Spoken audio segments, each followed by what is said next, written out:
Welcome back everyone. Welcome to civil service study. Practice set number ये 256 है और practice करेंगे इसमें हम स्टैटिक जीके की जो सीरीज़ चल रही है अपनी उस पर। बाकी इस टेस्ट सीरीज़ की प्लेलिस्ट बना रखी है, वहाँ पर आप टेस्ट नंबर 1 से लेकर 256 तक पहुँच सकते हैं। साथ ही साथ इसमें एक टेस्ट और चल रहा है जिसमें साल भर की current affairs, important current affairs जो है वो कवर करा रहे हैं, तो प्रैक्टिस करते रहिएगा दोनों की। तो पहला प्रश्न है, सारे के सारे प्रश्न इसमें ज्योग्राफी के होंगे, पूरे टू द पॉइंट के साथ इम्पोर्टेंट है, सीधे सीधे बनेंगे एग्जाम्स में और बनते आए हैं। निम्नलिखित कथनों में से कौन सा कथन सही है? विश्व के घास के मैदानों को 4 भागों में बांटा गया है और वेनेजुएला का जो लानोस है वो शीतोष्ण घास का मैदान है।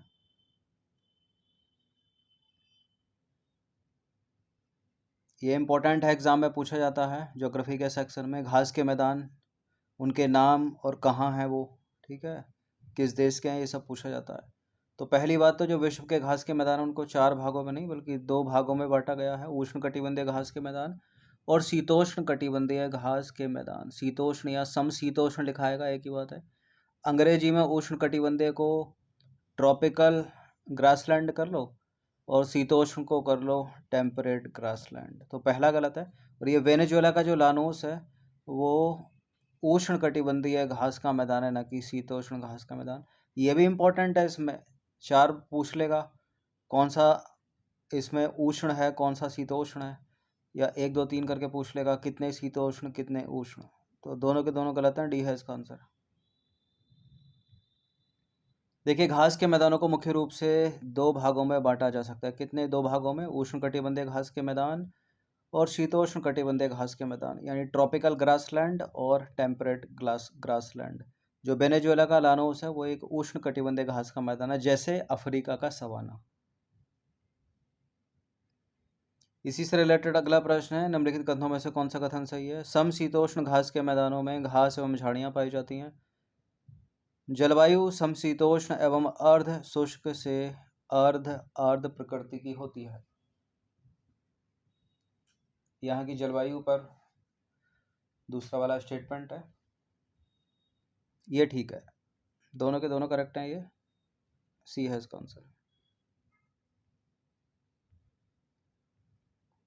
तो शीतोष्ण घास के मैदानों के बारे में बात करें तो शीतोष्ण या समशीतोष्ण एक ही बात है। समशीतोष्ण घास के मैदानों में घास एवं झाड़ियाँ पाई जाती हैं। जलवायु समशीतोष्ण एवं अर्ध शुष्क से अर्ध आर्द्र प्रकृति की होती है। समशीतोष्ण घास के मैदान उष्ण कटिबंधीय घास के मैदानों से वार्षिक तापमान प्रणाली के साथ साथ यहाँ पाई जाने वाली प्रजातियों के प्रकार के कारण व्यापक पैमाने पर भिन्न होते हैं। सामान्य तौर पर नदियाँ एवं धाराओं से जुड़े नदी तटीय या तटवर्ती वनों को छोड़कर ये क्षेत्र वृक्षों से रहित होते हैं। ये जो घास के मैदान होते हैं वृक्षों से रहित होते हैं। इसके अतिरिक्त यहाँ की जो मृदा होती है वो मिट्टी होती है, संबद्ध पोषक तत्वों एवं खनिजों की उपस्थिति के कारण उपजाऊ होती है। समशीतोष्ण घास के मैदान चरम जलवायविक घटनाओं से ग्रस्त हैं या ग्रस्त होते हैं। शीत ऋतु में यहाँ का जो टेम्परेचर है वो 0 डिग्री तक पहुँच सकता है, जबकि ग्रीष्म ऋतु में यह कुछ क्षेत्रों में 30 डिग्री तक पहुँच सकता है। तभी तो समशीतोष्ण है या शीतोष्ण है। शीतोष्ण शीत जमा उष्ण, ठीक है। शीत क्योंकि 0 डिग्री तक चली जाती है और उष्ण 30 डिग्री तक, हो गया संधि विच्छेद। इसके अतिरिक्त इन घास के मैदानों में वर्षा मुख्यतः ओस एवं हिम के रूप में होती है। Examples pampas, prairie, belt, steppe, downs, ये सारे के सारे शीतोष्ण घास के मैदान हैं, समशीतोष्ण घास के मैदान हैं, ठीक है। पंपास कहाँ का? अर्जेंटीना का। प्रेरीज कहाँ का? अमेरिका का। बेल्ट कहाँ का? दक्षिण अफ्रीका का, ठीक है। अफ्रीका में भी दक्षिण वाले अफ्रीका, इसलिए शीतोष्ण हो गया। स्टेपी एशिया और डाउन्स ऑस्ट्रेलिया। इन सभी टेस्ट का फुल टेस्ट पीडीएफ प्राप्त कर सकते हैं नंबर इस पर कॉल या व्हाट्सएप करके पेड टेलीग्राम ग्रुप से जुड़कर। क्वेश्चन नंबर 3 पर आ जाइए। उष्ण कटिबंधीय घास के मैदान के संबंध में कौन सा कथन सही है? इन 3 में से तीनों सही होंगे तो डी होगा इसका आंसर। देखिए, उष्ण कटिबंधीय घास के मैदान भूमध्य रेखा के समीप कर्क रेखा एवं मकर रेखा के मध्य अवस्थित हैं। यह है हमारी सुंदर सी पृथ्वी। 20 से एक रेखा खींच दो, एक अक्षांश 0 डिग्री हो गई। यह है भूमध्य रेखा, इक्वेटर लाइन। ऊपर का हो गया उत्तरी गोलार्ध, नीचे का हो गया दक्षिणी गोलार्ध। एक रेखा यहाँ पर है 23.5 डिग्री उत्तरी अक्षांश, यह है कर्क रेखा। एक रेखा यहाँ पर है दक्षिणी गोलार्ध में 23.5 डिग्री दक्षिणी अक्षांश, इसको बोलते हैं मकर रेखा। ठीक है, तो अब यहाँ पूछ रहा है, यहाँ बोल रहा है, तो ठीक है पहला वाला।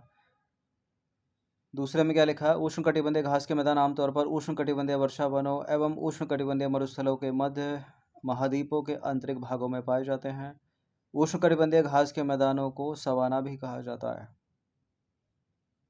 ठीक है, अफ्रीका में कहा जाता है, ऑस्ट्रेलिया में भी कहा जाता है। तो सारे के सारे करेक्ट हो गए, मतलब तीनों के तीनों करेक्ट हो गए। डी है इसका आंसर।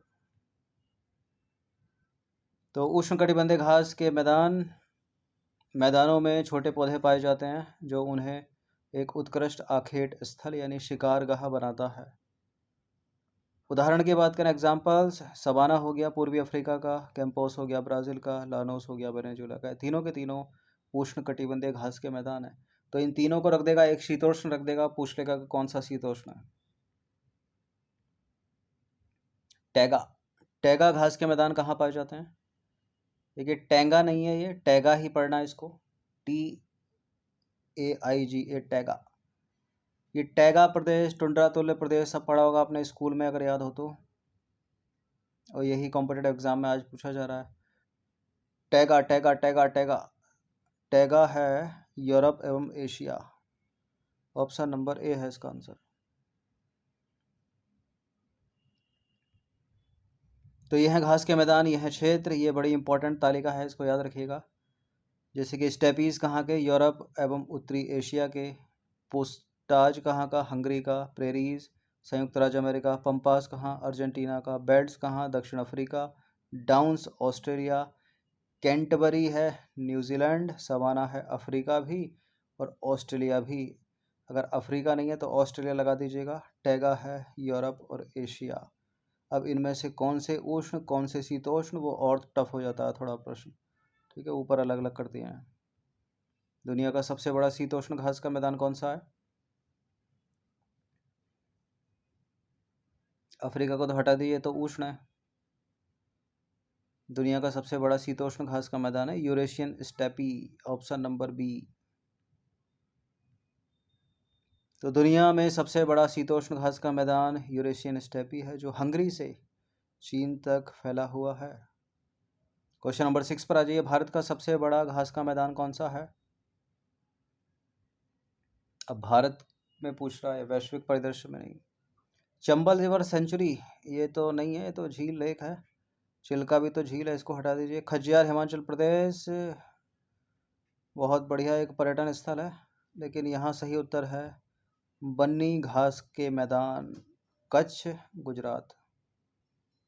तो गुजरात के कच्छ जिले में बन्नी घास के मैदान भारत का सबसे बड़ा घास का मैदान है, याद रखिएगा। क्वेश्चन नंबर 7 पर आ जाइए। निम्नलिखित में से कौन से कारक विश्व के घास के मैदानों के विलुप्त होने के कारण हो सकते हैं? विलुप्त होने का कारण हो सकते हैं, कौन कौन से कारक हैं इनमें? घास के मैदानों को कृषि भूमि में परिवर्तित करना, घास के मैदानों की जलवायु पर जलवायु परिवर्तन का प्रतिकूल प्रभाव, प्राकृतिक आवासों के नष्ट होने से जैव विविधता पर खतरा, शहरीकरण के विस्तार के कारण घास के मैदानों के क्षेत्रफल में कमी। ये तो पढ़ने से ही सारे के सारे करेक्ट लग रहे हैं कि ये हो सकते हैं। तो पहला भी है, दूसरा भी है, तीसरा भी है, चौथा भी है। तो इसका आंसर हो जाएगा उपरोक्त सभी, या 1 2 3 4 जिसमें होगा, तो किसमें होगा? 1 2 3 4 डी में। ठीक है, तो डी हो गया इसका आंसर। रह गया क्या आंसर? विकल्प डी। तो घास के मैदानों की चुनौतियां कौन कौन सी हैं? देखिए, घास के मैदानों को कृषि भूमि में परिवर्तित करने के कारण उनका क्षेत्रफल घट रहा है। घास के मैदानों की जलवायु पर जलवायु परिवर्तन का प्रतिकूल प्रभाव पड़ रहा है, जिससे वनस्पति और जीव जंतुओं का जीवन संकट में है। घास के मैदानों में पाए जाने वाले कई वनस्पति और जीव जंतुओं की प्रजातियां खतरे में हैं या विलुप्त हो रही हैं। प्राकृतिक आवासों के नष्ट होने से जैव विविधता को बड़ा खतरा है। शहरीकरण के विस्तार के कारण घास के मैदानों का क्षेत्रफल घट रहा है, और जल संसाधनों की कमी के कारण घास के मैदानों का पारिस्थितिक तंत्र प्रभावित हो रहा है। तो जितनी ऊपर चुनौतियां हैं उनका समाधान भी तो होगा कुछ। ये है समाधान इन चुनौतियों से निपटने के लिए समग्र दृष्टिकोण की आवश्यकता है, जिसमें स्थायी भूमि प्रबंधन, पर्यावरणीय नीतियाँ, जागरूकता अभियान और घास के मैदानों के संरक्षण के लिए अंतर्राष्ट्रीय सहयोग शामिल है। तो मेंस में ये चीज़ें काम आती हैं। कंक्लूजन या निष्कर्ष या क्या उसका समाधान हो सकता है, वो दीजिए तो अच्छे मार्क्स मिलते हैं। क्वेश्चन नंबर 8, उष्णकटिबंधीय घास के मैदानों को किस रूप में जाना जाता है? सवाना ही है इसमें, तो ये भी एक प्रश्न पूछने का तरीका है। तो उष्णकटिबंधीय घास के मैदान अक्सर सवाना के रूप में जाने जाते हैं। घास के मैदान ऐसे क्षेत्र हैं जहां वनस्पतियों पर घास का प्रभुत्व है। घास के मैदान दो प्रकार के ऊपर पढ़ लिया है, उष्णकटिबंधीय घास के मैदान यानी ट्रॉपिकल ग्रासलैंड, और शीतोष्ण या समशीतोष्ण घास के मैदान यानी टेम्परेट ग्रासलैंड। क्वेश्चन नंबर 9 पर आ जाइए। वृक्षों के निम्नलिखित समूहों में से कौन सा समूह हिमालय के शीतोष्ण वनस्पति क्षेत्र का नहीं है, पूछ रहा है। बर्च और लॉरेल, रोडोडेंड्रॉन, ओक और मैपल, काजू और मग्नोलिया। एनवायरमेंट इकोलॉजी की प्रैक्टिस करी होगी तो ओक तो पता ही होगा आपको, हिमालय का, तो मैपल भी इसके साथ लगा दीजिए। रोडोडेंड्रॉन तो है ही उत्तराखंड का। बर्च लॉरेल भी है लेकिन नहीं है ये बोल रहा है, तो काजू नहीं है। काजू के लिए चाहिए उष्णकटिबंधीय जलवायु। ठीक है, ए है इसका आंसर। गोवा में बहुत बिकता है काजू। तो काजू और मग्नोलिया, काजू की बात करें तो आमतौर पर उष्णकटिबंधीय क्षेत्रों में पाया जाता है और हिमालय के समशीतोष्ण पुष्प क्षेत्र का मूल निवासी नहीं है ये। मग्नोलिया की बात करें तो मग्नोलिया समशीतोष्ण क्षेत्रों में पाए जाते हैं, वे केवल हिमालय शीतोष्ण क्षेत्र तक सीमित नहीं है, इसलिए विकल्प ए सही उत्तर होगा। क्वेश्चन नंबर 10 पर आ जाइए। वायु अपर्दन द्वारा निम्नलिखित में से कौन सा या कौन से स्थल रूप निर्मित होते हैं? ये बड़ी इंपॉर्टेंट है। ये एक वर्ड लिखा जाएगा कि ये प्रक्रिया कैसे होती है। तटीय अपर्दन के कारण होती है, नदियों के अपर्दन के कारण होती है, या हिमनद अपर्दन। ठीक है, यहाँ पूछ रहा वायु अपर्दन से कौन सा स्थल रूप निर्मित होता है। वायु अपर्दन से जो स्थल रूप निर्मित होता है वो है जियोजेन, ऑप्शन नंबर सी। तो जियोजेन लंबी प्रतिरोधी चोटियों या चट्टान की पहाड़ियां हैं जो आसपास के क्षेत्रों की वायु या जल से नष्ट होने के बाद बनी रहती हैं। ये प्रायः शुष्क या अर्ध शुष्क क्षेत्रों में पाए जाते हैं जहां वायु अपर्दन एक महत्वपूर्ण भू आकृतिक प्रक्रिया है। ठीक है, कैसा होगा? तो हवाएं चलेंगी, इसमें तेज हवाएं चलेंगी, उसी से तो होगा मिट्टी का कटाव। इसे अधिकतर शुष्क और अर्ध शुष्क क्षेत्रों में देखा जाता है। चट्टान का नरम भाग वायु से नष्ट हो जाता है तथा कठोर भाग समान रहता है। अब सर्क की बात करें तो सर्क इंपॉर्टेंट है, कई बार एग्जाम में पूछा गया प्रश्न। सर्क हिमनद के अपर्दन से संबंधित भू आकृति है। सर्क ऊंची दीवारों वाली एम्फीथिएटर के आकार की घाटियां हैं। स्टैक की बात करें तो स्टैक सामान्यतः तटीय अपरदन से बनता है। इसे सामान्यतः तटीय इलाकों में देखा जाता है। स्टैक के निर्माण में बहुत लंबा समय लगता है। क्वेश्चन नंबर 11, गाद और धूल से बनी मिट्टी किस प्रकार की होती है? गाद और धूल से बनी मिट्टी किस प्रकार की होती है? चिकनी बलुई मिट्टी, चिकनी मिट्टी, लोअस या पोडसोल? गाद और धूल से बनी मिट्टी होती है लोअस, ऑप्शन नंबर सी। देखिए, लोअस एक प्रकार की मिट्टी है जो गाद और धूल से बनी होती है, जो हवा से उड़ने वाले जमाव से बनती है। यह आमतौर पर शुष्क जलवायु और विरल वनस्पति वाले क्षेत्रों में पाई जाती है। लोअस अपनी उच्च उर्वरता के लिए जानी जाती है, जो इसे कृषि के लिए वांछनीय मिट्टी बनाती है। इस प्रकार की मिट्टी में कटाव का भी खतरा होता है, जिससे भूस्खलन और धूल भरी आंधियां जैसी समस्याएं हो सकती हैं। एडिशनल इन्फॉर्मेशन में दूसरे विकल्पों को देखेंगे, जैसे कि दोमट मिट्टी, मार्ल और पोडसोल। तो दोमट एक प्रकार की मिट्टी है जो रेत, गाद और चिकनी मिट्टी का मिश्रण है। इसे पौधों के विकास के लिए आदर्श माना जाता है। मार्ल एक प्रकार की मिट्टी है जो चिकनी मिट्टी और कैल्शियम कार्बोनेट से बनी होती है। इसका उपयोग अक्सर मिट्टी की गुणवत्ता में सुधार के लिए कृषि में किया जाता है। पोर्ट सोल की बात करें तो पोर्ट सोल एक प्रकार की मिट्टी है जो ठंडी नम जलवायु में पाई जाती है। इसकी जो विशेषता है वो कार्बनिक पदार्थ की एक पतली परत कोमा लोहे और एल्युमिनियम यौगिकों की एक परत है।